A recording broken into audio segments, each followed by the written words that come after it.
Before we do, let's check in with National Trial Attorney, big case, Michael Jaafar. There he is. Happy Monday to you, sir. What you got here? There's, the defense allegations is pretty detailed, and it's a lot. That there was this massive cover-up, and these cops were involved. On the other hand, there are some things that make your eyebrow go up when you listen to Brian Albert and his explanations of why did this happen, and this happen. Your thoughts overall on this witness and the defense cross? I think this witness, I've been waiting. I've been watching this trial, waiting for the payoff, waiting for the delayed gratification moment of, hey, you guys are alleging this cover-up. Let me see it coming about.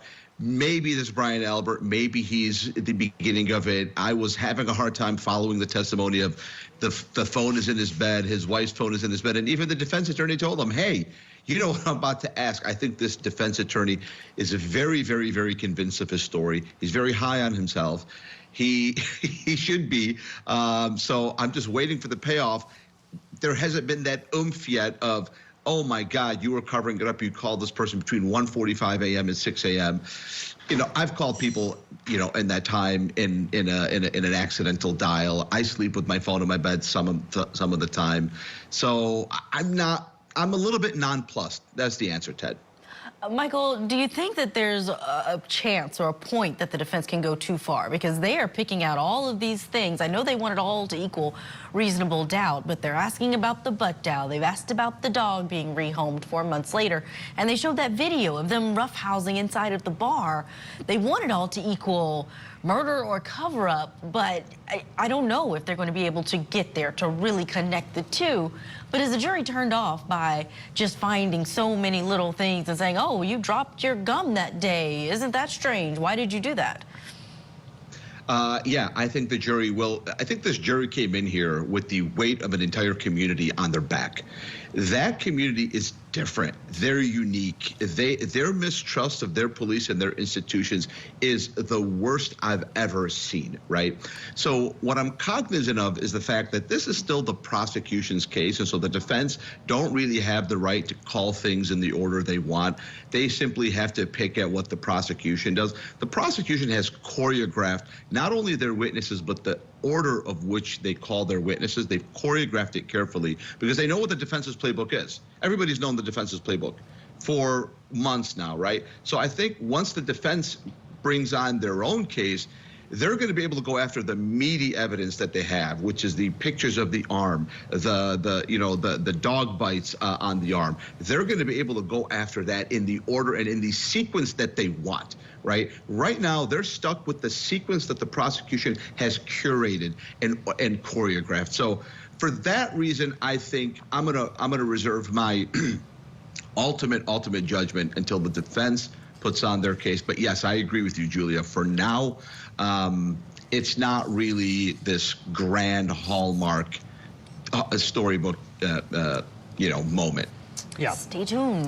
They're keeping everything set up, though, with the cross-examination, establishing Brian Albert, the cop, doesn't go outside with a dead person in his front lawn and emergency vehicles there, that the dog doesn't bark with the same commotion going out in front of it. He gets rid of his phone, really, the day before he's going to get the letter that says, do not get rid of your phone. Obvious tip-off there, one would think, if you're jaded. And then they get their chance to present their case. But we'll see. Michael Jafar's with us, watching along. This is, the cross-examination isn't over. There's a sense in this case, and sometimes they come up at Court TV every now and then, where a witness becomes almost like a defendant. He's having to defend himself ad nauseum, if you're pro-Commonwealth, from this defense team.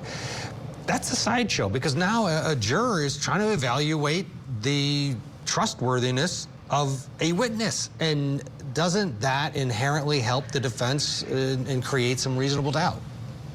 Absolutely. And now it's trending in the favor of this witness is trending in the favor of the defense, right? The series of, butt dials and, the outgoing call was 1 second. Then there was a call back 17 seconds later to you that lasted 22 seconds. Did you get a voicemail? That is now starting to trend in favor of the prosecution because he owned the house where the man was found dead on this front lawn. So, the defense is doing a good job. They're turning, as you said, Ted, they're turning this witness into a defendant, right? There were so many objections, by the way, within the past 30 minutes of testimony. I don't know if I can recall an incident where there were so many sustained objections in such a sustained period of time. When we were young lawyers, we were taught you don't care about the answer as much as the jury hearing the question. That defense attorney knew that the overwhelming majority of his questions would yield a sustained objection. He just wanted the jury to hear it because he knew that the jury came into this case with a color of the case. He knew that this jury has the weight of an entire community on their shoulders. And they're coming in there looking for a conspiracy, looking for a cover-up. So he wanted to ask a bunch of questions to say, hey, you know what I'm going to ask you.